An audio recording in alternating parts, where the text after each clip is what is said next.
Assalamualaikum warahmatullahi wabarakatuh. Halo sahabat, kali ini saya membawakan cerita yang membuat kalian menangis dan gemas mendengarnya. Sebelum mendengarnya silahkan absen dulu para sahabat dari daerah mana saja.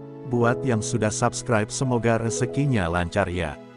Senja merayap pelan di atas langit desa kecil itu, meninggalkan semburat merah di ufuk barat. Ayla duduk di beranda rumah kayunya yang sederhana, memeluk lututnya, menatap jauh tanpa arah. Usianya baru menginjak 18, namun beban hidup yang dipikulnya terasa lebih berat dari wanita manapun. Ia tahu, malam ini akan menjadi awal dari perubahan besar yang tidak pernah ia inginkan.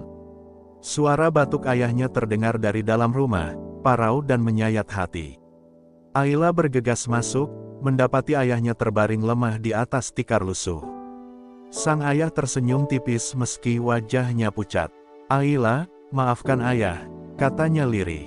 Kata-kata itu membuat dada Ayla sesak. Ia tahu, permintaan maaf itu berkaitan dengan keputusan keluarga yang sebentar lagi akan mengikat hidupnya. Di ruang tamu, ibunya menunduk dalam-dalam, tak berani menatap mata putrinya. "Nak, kau tahu betapa besar jasa Tuan Surya pada keluarga kita. Jika bukan karena dia, ayahmu mungkin sudah tak ada di sini." Suaranya bergetar, namun tetap berusaha terdengar tegas. Ayla menggigit bibirnya kuat-kuat hingga hampir berdarah. Ia ingin menjerit, ingin memberontak, tapi lidahnya keluh. Pikiran Ayla melayang pada masa lalu, saat Tuan Surya datang sebagai penolong. Lelaki berusia 50 tahun itu membantu membiayai operasi ayahnya, memberi makan keluarganya di masa paling sulit. Semua orang di desa memuji kebaikannya. Namun, siapa sangka, di balik semua itu tersimpan niat yang perlahan mencekik kebebasan seorang gadis muda. Budi yang dulu tampak manis, kini berubah menjadi belenggu tak kasat mata. "Besok lamaran akan diadakan," suara ibunya pecah di tengah kesunyian. Kata-kata itu jatuh bagai petir di siang bolong. Ayla merasa seakan jantungnya berhenti berdetak. Air matanya tumpah deras, mengalir tanpa bisa ia bendung. Baginya, kata lamaran bukanlah kebahagiaan, melainkan vonis yang merenggut masa mudanya. Ia ingin berlari jauh, tetapi kedua kakinya seperti tertancap di bumi. Di luar, angin malam mulai berhembus dingin, membawa suara desir daun bambu yang bergesekan. Ayla menatap langit gelap dengan mata basah, berbisik dalam hati, apakah hidupku hanya untuk membalas budi? Apakah aku tak pantas bermimpi, mencintai, dan memilih? Dalam kesunyian itu, Ayla merasakan hatinya terbelah dua, antara bakti pada keluarga dan teriakan nurani yang meminta kebebasan. Malam itu, ia hanya bisa menangis, tak tahu apa yang akan menantinya esok. Keesokan harinya, rumah Ayla dipenuhi tamu. Karpet merah digelar, meja panjang dipenuhi hidangan sederhana yang disusun terburu-buru. Di sudut ruangan, Ayla duduk dengan kepala tertunduk, wajahnya pucat pasi, kedua tangannya menggenggam kain kebaya putih yang dipakainya. Hatinya meronta, seolah-olah tubuhnya hanya boneka yang dipaksa hadir di panggung sandiwara. Tuan Surya datang dengan pakaian serba rapi, lengkap dengan peci hitam dan senyum penuh wibawa. Semua orang yang hadir menundukkan kepala hormat kepadanya.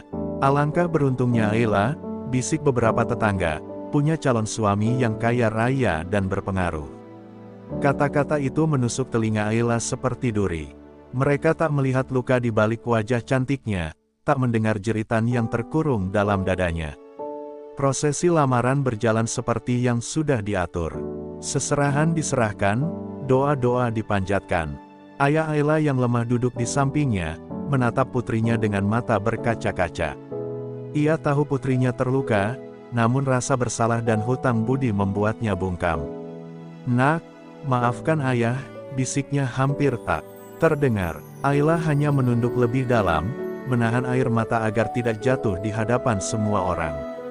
Ketika cincin emas melingkar di jari manisnya, Ayla merasa seolah seluruh masa depannya direnggut. Cahaya kilau emas itu justru terasa seperti rantai besi yang mengikat kuat pergelangan tangannya. Orang-orang bertepuk tangan bahagia, sementara hatinya hancur berkeping-keping. Ia ingin berteriak, "Aku tidak mau." Tetapi suara itu hanya menggema dalam batinnya, terkubur oleh adat, rasa malu, dan hutang budi yang menjerat. Malam itu, setelah semua tamu pulang, Ayla duduk sendirian di kamarnya yang gelap. Cincin itu masih melingkar di jarinya, berat seperti beban tak kasat mata. Ia menatap bayangannya di cermin, melihat seorang gadis yang bukan lagi dirinya sendiri. Apakah ini akhir dari segalanya? Atau aku masih bisa menemukan jalan keluar? Gumamnya lirih. Dalam hatinya yang penuh luka, Ayla mulai menyalakan api kecil, sebuah harapan tipis bahwa ia akan menemukan cara untuk merebut kembali hidupnya. Hari-hari setelah lamaran terasa seperti penjara bagi Ayla. Setiap pagi ia terbangun dengan dada sesak, mengetahui bahwa waktu terus berjalan menuju hari pernikahannya. Tetangga-tetangga berdatangan memberi selamat, menatapnya dengan iri dan kagum. "Kau beruntung, Ayla, hidupmu akan terjamin," kata mereka dengan senyum polos. Ayla hanya bisa mengangguk, menahan air mata yang hampir pecah. Mereka tidak pernah tahu betapa setiap ucapan itu seperti belati yang menusuk jantungnya.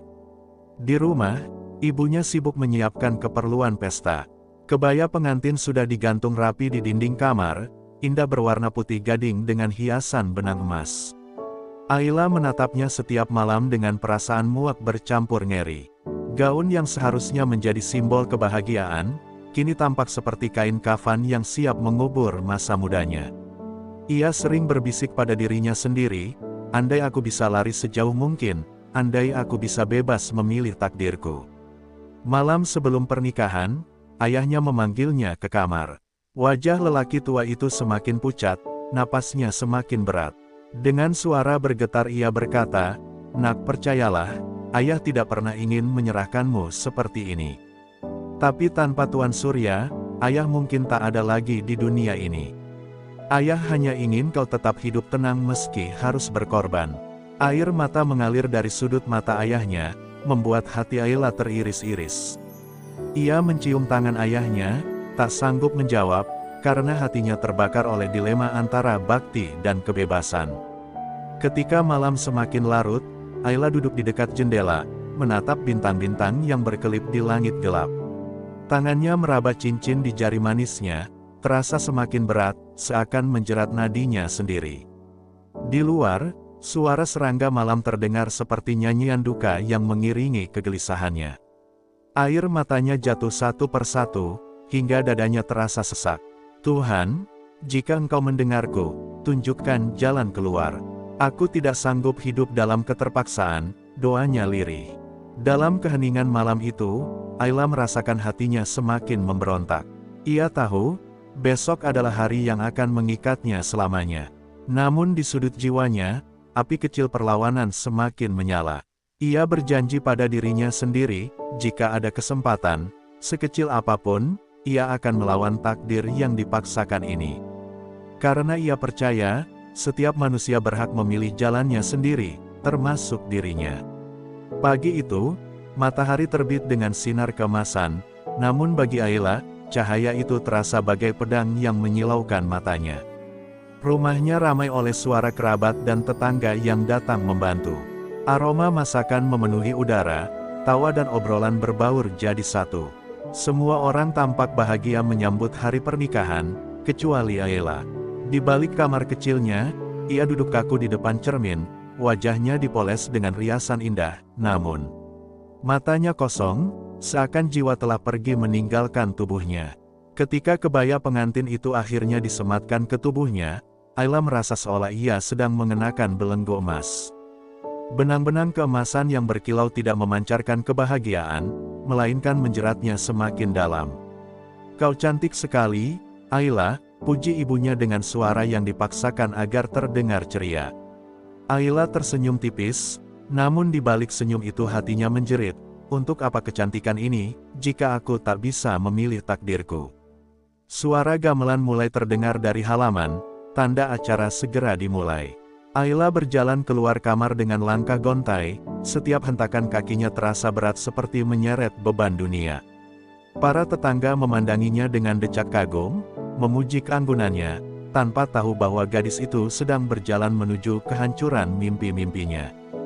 Jantungnya berdetak tak karuan, dadanya sesak, dan tangannya dingin menggigil. Di pelaminan, Tuan Surya duduk tegak dengan senyum puas. Matanya mengawasi setiap gerakan Ayla, seolah memastikan mangsanya tak bisa lari. Ayla menunduk, tak berani menatap wajah lelaki tua itu. Kata-kata ayahnya semalam terus terngiang di telinganya, membuat hatinya semakin tersayat. Rasa marah, sedih, dan putus asa bercampur menjadi satu, membentuk badai di dalam dadanya. Saat penghulu mulai membacakan doa, Ayla menutup mata rapat-rapat. Air matanya jatuh perlahan, membasahi pipinya yang sudah penuh riasan. Di dalam hati, ia berteriak sekuat tenaga, "Tolong aku. Siapapun, tolong aku. Aku tidak sanggup hidup seperti ini." Namun suara itu hanya bergema dalam batinnya, tertelan gamelan dan sorak bahagia para tamu. Detik demi detik, Ayla merasa waktu berjalan terlalu cepat, menyeretnya menuju ikatan yang tak pernah ia inginkan. Suasana ruangan mendadak hening ketika penghulu mulai menyiapkan ijab kabul. Semua mata tertuju pada Tuan Surya dan Ayla. Hanya suara gemetar daun yang tertiup angin dari jendela terbuka yang menemani ketegangan itu. Ayla duduk di samping ibunya, wajahnya pucat, jari-jarinya bergetar di atas pangkuan. Ia merasakan keringat dingin membasahi tengkuknya, sementara hatinya berdegup kencang seakan hendak meledak. Penghulu mulai melafalkan doa pembuka, suaranya lantang menggema di ruangan. Semua tamu menundukkan kepala dengan hikmat, kecuali Ayla yang menunduk bukan karena doa, melainkan karena putus asa. Ia ingin berteriak, ingin bangkit dan berlari keluar, tetapi kedua kakinya seolah tertancap ke lantai. Di telinganya, doa itu berubah menjadi suara rantai yang semakin mengikat, menutup setiap jalan keluar. Saat Tuan Surya menggenggam tangan ayahnya untuk mengucap ijab kabul, Ayla merasakan tubuhnya bergetar hebat. Matanya terbelalak, melihat kedua tangan itu bersatu, tangan rapuh ayahnya yang penuh luka kehidupan, dan tangan kokoh Tuan Surya yang penuh kepastian. Air matanya mengalir deras tanpa ia sadari. "Tidak, jangan biarkan ini terjadi," jeritnya dalam hati, namun bibirnya hanya terkatup rapat, tak mampu mengeluarkan suara. Beberapa tamu mulai memperhatikan Ayla yang tak bisa menyembunyikan tangisnya. Namun mereka hanya berbisik pelan, menganggap itu air mata harus seorang pengantin muda. Tak seorang pun menyadari bahwa gadis itu sedang meratap, bukan bersyukur. Wajahnya yang indah kini basah oleh air mata bercampur riasan, membuatnya tampak semakin rapuh, ibarat bunga yang dipaksa mekar di tengah badai. Penghulu akhirnya berkata dengan tegas, "Baik, mari kita mulai akad nikah." Seisi ruangan menjadi semakin sunyi, semua mata penuh antisipasi. Ayla meremas erat ujung kebayanya, jantungnya berdegup lebih kencang dari sebelumnya. Dalam hatinya, sebuah bisikan muncul, sekarang atau tidak sama sekali. Jika aku diam, hidupku akan berakhir di sini. Tapi, jika aku berani, mungkin ada secercah harapan. Bismillahirrahmanirrahim, suara penghulu mulai menggetarkan ruangan, tanda akad segera dimulai. Tuan Surya duduk mantap, wajahnya penuh keyakinan. Semua tamu menahan napas, menunggu kata sakral yang akan mengikat Ayla selamanya. Namun di sisi lain, Ayla merasakan jiwanya hampir terlepas dari raganya. Dadanya bergemuruh, seolah ada ribuan palu yang menghantam hatinya. Ia ingin menjerit, ingin menolak, tetapi tenggorokannya tercekat, seperti dicekik oleh tangan tak kasat mata. Ayahnya duduk di samping, wajahnya penuh keraguan. Ia menunduk dalam, menghindari tatapan putrinya. Dalam hatinya, ia tahu Ayla tidak bahagia, tetapi rasa bersalah dan hutang budi membuatnya lumpuh. "Maafkan ayah," nak, gumamnya dalam hati. Air mata jatuh menetes ke pangkuan.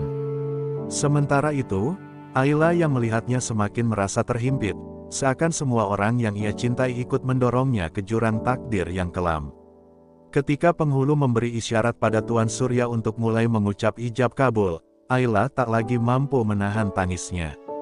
Suaranya pecah lirih, namun cukup untuk terdengar oleh beberapa tamu di dekatnya. Aku tidak mau," bisiknya dengan suara nyaris terputus. Sayang, suara itu tenggelam di tengah gema doa dan lantunan gamelan yang masih berbunyi di luar. Semua orang mengira itu sekadar isak haru, bukan jeritan keputusasaan. Tuan Surya menarik napas panjang, lalu mengucap kalimat ijab dengan suara lantang dan penuh keyakinan. Kata-kata itu menancap di hati Ayla bagaikan ribuan duri yang merobek dari dalam. Matanya terbelalak, tangannya gemetar hebat, sementara tubuhnya hampir terjatuh dari tempat duduk. Dunia seakan runtuh di hadapannya, cahaya matahari yang masuk dari jendela terasa seperti api yang membakar abis harapannya. Sah, seru para saksi serentak, diikuti tepuk tangan dan doa bahagia dari para tamu. Senyum merekah di wajah semua orang, kecuali Ayla. Air matanya jatuh semakin deras, menodai kebaya putihnya yang kini terasa lebih berat dari batu. Dalam hatinya ia meratap, apakah hidupku berakhir di sini?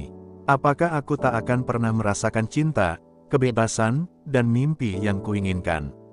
Malam depan masih misteri, tapi satu hal pasti, Ayla kini terikat dalam janji yang tak pernah ia pilih. Hari-hari setelah pernikahan berlalu bagai mimpi buruk bagi Ayla. Setiap pagi ia terbangun di rumah megah milik Tuan Surya, dikelilingi kemewahan yang seharusnya membuat orang lain iri. Namun bagi Ayla, semua itu hanyalah sangkar emas. Dinding berlapis marmer, perhiasan, dan segala kenyamanan justru terasa menyesakkan. Ia lebih merindukan aroma tanah basah di rumah kayunya, suara ibu yang lembut, dan tatapan ayah yang penuh kasih sayang.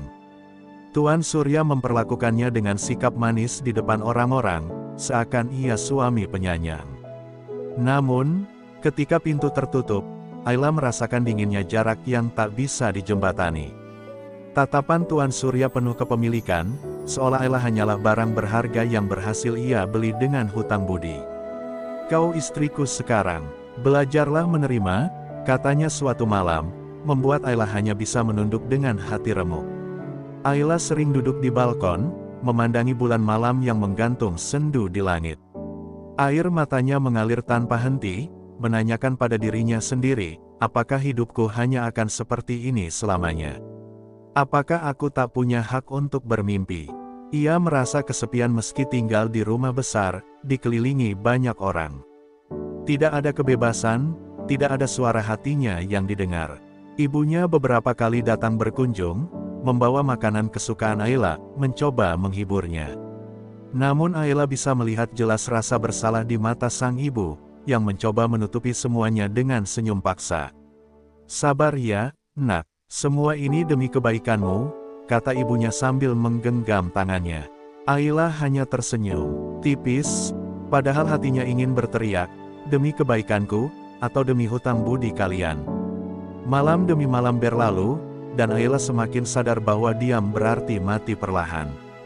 Setiap isakan yang ia tahan, setiap luka yang ia sembunyikan, semakin menumpuk dan membakar batinnya. Di kedalaman hatinya, api kecil yang dulu sempat menyala kini berkobar kembali. Ia berjanji, suatu hari nanti ia akan menemukan cara untuk meraih kebebasannya, meski harus melawan semua yang dianggap benar oleh dunia. Hari-hari semakin panjang bagi Ayla. Di balik wajah cantiknya yang tersenyum palsu saat menyambut tamu, jiwanya perlahan retak. Malam-malamnya dihabiskan dengan menangis dalam diam, menekap wajah ke bantal agar tak terdengar oleh siapapun. Kebaya indah, perhiasan mahal, dan segala pujian dari orang-orang hanya membuatnya merasa semakin asing terhadap dirinya sendiri. Ia bagaikan boneka cantik yang dipamerkan, tapi hatinya kosong, rapuh, dan nyaris hancur. Tuan Surya, meski tidak pernah menyakitinya secara fisik, mengekang Ayla dengan kata-kata dan keheningan. "Kau harus belajar jadi istri yang patuh," ucapnya suatu malam dengan nada dingin. Kalimat itu terngiang di telinga Ayla, membuatnya merasa seolah segala pintu menuju kebebasan tertutup rapat. Ia tidak boleh keluar tanpa izin, tidak boleh bertemu orang lain sembarangan, bahkan suaranya pun seakan terkunci dalam rumah besar itu. Setiap kali ibunya datang, Ayla berusaha tersenyum, berpura-pura kuat. Tapi begitu ibunya pulang, dinding kamarnya menjadi saksi runtuhnya topeng itu. Ia terisak, Tubuhnya gemetar, matanya bengkak karena menangis terlalu sering. Apakah aku harus hidup seperti ini sampai tua? Apakah aku akan mati sebagai istri yang tidak pernah dicintai, tidak pernah merasakan kebebasan? Bisiknya dalam gelap. Suatu sore, Ayla duduk di taman rumah megah itu, menatap bunga mawar yang bermekaran. Indah, tetapi penuh duri. Ia merasakan dirinya seperti bunga itu, dipaksa mekar untuk dipamerkan, namun setiap sentuhan menyakitkan. Angin sore membelai wajahnya, seakan membisikkan sesuatu. Hatinya bergetar, mungkin masih ada jalan, sekecil apapun, untuk keluar dari jerat ini. Malam itu, untuk pertama kalinya Ayla menulis diari kecil yang ia sembunyikan di balik laci meja rias. Ia menuliskan semua luka, semua tangis, dan semua mimpinya yang terkubur. Pena itu bergerak dengan tangan gemetar, namun setiap kata menjadi kekuatan baru. Aku harus menemukan jalan. Aku tidak boleh mati dalam sangkar ini, tulisnya. Di antara air mata, secercah cahaya mulai muncul dalam hatinya, benih keberanian yang perlahan tumbuh. Sejak menuliskan isi hatinya dalam buku harian, Ayla merasa sedikit lebih kuat. Kata-kata yang ia tuangkan menjadi saksi bisu bahwa dirinya masih hidup, masih punya mimpi. Namun keberanian itu baru sebatas tinta di kertas. Di hadapan Tuan Surya, ia tetaplah gadis pendiam yang menunduk setiap kali dipandang, takut suaranya menjadi alasan untuk dikekang lebih jauh. Suatu pagi, saat Tuan Surya berangkat menghadiri pertemuan penting, Ayla memberanikan diri keluar dari rumah. Ia berjalan cepat ke pasar desa, wajahnya ditutupi selendang tipis agar tidak terlalu dikenali. Langkahnya gemetar, seolah setiap mata menatapnya dengan curiga. Tapi hatinya berdegup dengan rasa yang baru, bukan hanya takut, melainkan juga harapan. Untuk pertama kalinya setelah sekian lama, ia merasakan udara bebas di luar sangkar emasnya. Di pasar itu, Ayla bertemu sahabat lamanya, Nisa, yang dulu selalu mendampinginya di sekolah. Mata Nisa membesar melihat Ayla. Ayla, apa benar ini kau? Aku hampir tak mengenalimu, katanya lirih. Senyum getir muncul di bibir Ayla, matanya berkaca-kaca. Aku butuh seseorang untuk mendengarkanku, ucapnya pelan, seakan takut suaranya didengar langit sekalipun. Pertemuan singkat itu membuat Ayla sadar, ia tidak sendirian sepenuhnya. Namun langkah kecil itu segera menimbulkan resiko. Malam harinya, Tuan Surya bertanya dengan nada datar namun tajam, kau pergi kemana tadi pagi? Ayla tercekat, wajahnya pucat. Ia tahu, jika ia ketahuan, kebebasan kecil itu bisa hilang selamanya. Dengan suara bergetar ia menjawab, hanya ke pasar, sebentar saja. Tuan Surya menatapnya lama, lalu berkata dingin, ingat, Ayla. Dunia luar tidak akan memberimu apa-apa selain masalah. Kau hanya punya aku. Kata-kata itu menghantam hatinya, seperti rantai yang ingin kembali mengikat lehernya. Malam itu, Ayla kembali menulis diari. Tangannya bergetar, namun tulisannya semakin jelas, aku harus melawan, sekecil apapun. Jika tidak, aku akan mati perlahan dalam diam. Air mata jatuh menodai kertas, namun di balik isakan itu ada tekad baru yang mulai mengeras. Benih perlawanan telah tumbuh, dan Ayla tahu, suatu hari ia harus berani mengambil langkah yang lebih besar. Hari-hari penuh penderitaan akhirnya membawa Ayla pada satu keputusan besar. Ia tak lagi ingin hanya menangis dalam diam. Suatu malam, ketika bulan purnama menggantung di langit, Ayla melangkah keluar dari rumah megah itu dengan hati berdebar. Di tangannya, ia menggenggam buku harian yang menjadi saksi bisu setiap luka dan doa yang ia tulis. Dengan tekad yang membara, ia meninggalkan sangkar emas itu, menuju jalan yang penuh ketidakpastian, tetapi juga penuh harapan. Tuan Surya yang menyadari kepergiannya terlambat hanya bisa merasakan kehampaan. Kekayaan, kuasa, dan semua yang ia miliki ternyata tidak cukup untuk mengikat hati seorang gadis muda. Sebab hati tidak bisa dibeli, cinta tidak bisa dipaksa.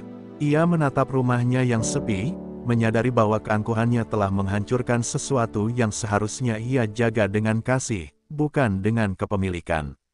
Ayla menemukan perlindungan pada sahabat lamanya, Nisa, yang dengan tulus menerimanya. Meski masa depan masih penuh tantangan, Ayla kini merasakan hal yang tidak pernah ia rasakan sebelumnya, kebebasan. Ia tahu jalan di depannya tidak akan mudah, mungkin penuh cemooh, mungkin penuh air mata.